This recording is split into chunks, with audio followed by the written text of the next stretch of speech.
Good afternoon, my name is Paul. In 1989, the largest earthquake in over 100 years struck the Bay Area, and today we're gonna hike to the epicenter of that earthquake. Come join me on this adventure.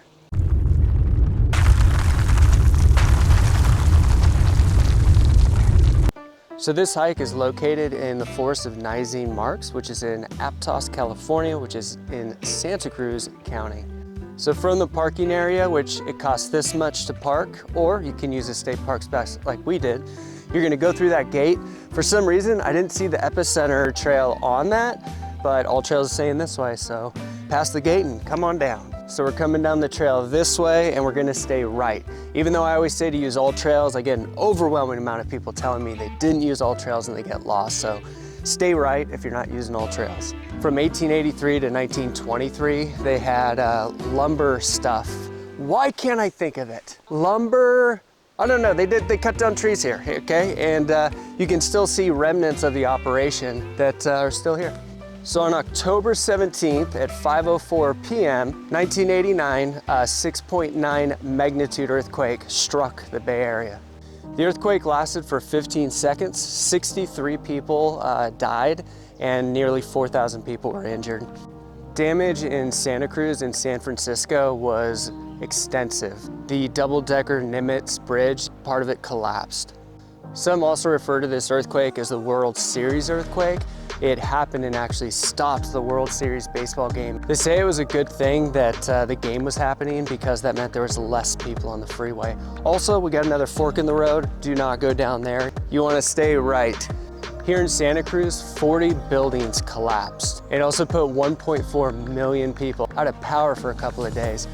So there is poison oak all over the place. Be careful of that. And wildlife in the area is raccoon, mountain lions, squirrel, birds, deer, and of course the Santa Cruz banana slug. So All Trails rates this trail as moderate. I'd say so far it's easy. It's been very easy. It's like paved the whole way, or at least it's a fire road. It's a really well-maintained fire road.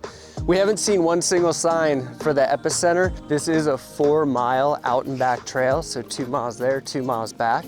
I love all these trees, they're just like hanging on the edges of these rocks. And there's ferns everywhere and it's so green out here. It's really beautiful. If you pay attention, you look down, you could actually see remnants of where the railroad track used to be. So in today's money, it was $14 billion worth of damage. And this earthquake was one of the United States' most expensive natural disasters. And here's the parking and the bathroom situation.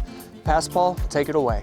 No problem, future Paul. This is the extent of the parking area. I don't know, it looks like maybe you could fit about 27 cars. We lucked out and got a spot. And the bathroom situation, it's not the greatest, but there's the bathroom here. There are also ticks in the area too, I guess. And your car will get very dirty coming down that road. And that's the bathroom and parking situation. Back to you, future Paul.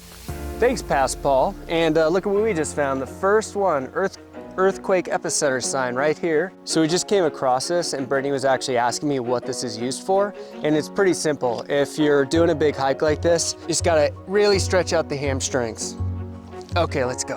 Whew. I'll help you too.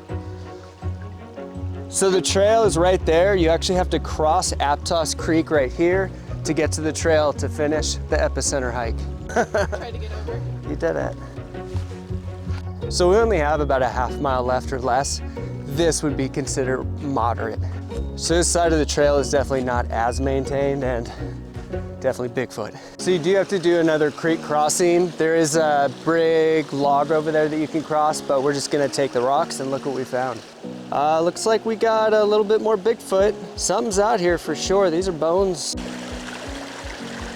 All right, well, we crossed 2 creeks. We braved ticks. Poison oak, there's lots of poison oak on this last section, but we made it. I don't know if you were expecting a huge crater in the ground or a crack or anything like that, but this is it, epicenter of where the earthquake originated. This was a super fun, adventurous hike. I really liked it. I highly recommend it. And I'm gonna show you guys a really cool place to go and eat when you're done with this hike. just like that, we're here in Capitola Village. Only 10 minutes away from the trail is this place, El Toro Bravo. El Toro Bravo is our favorite Mexican restaurant in all of Santa Cruz. Usually I get a whole little platter, but this time I just got a super burrito. When you're done eating, make sure to head across the street and up the stairs. You can sit down and watch the surfers and the beautiful ocean views. Thanks for joining me on this adventure. Subscribe, like, share, and I'll see you guys on the next adventure. Let somebody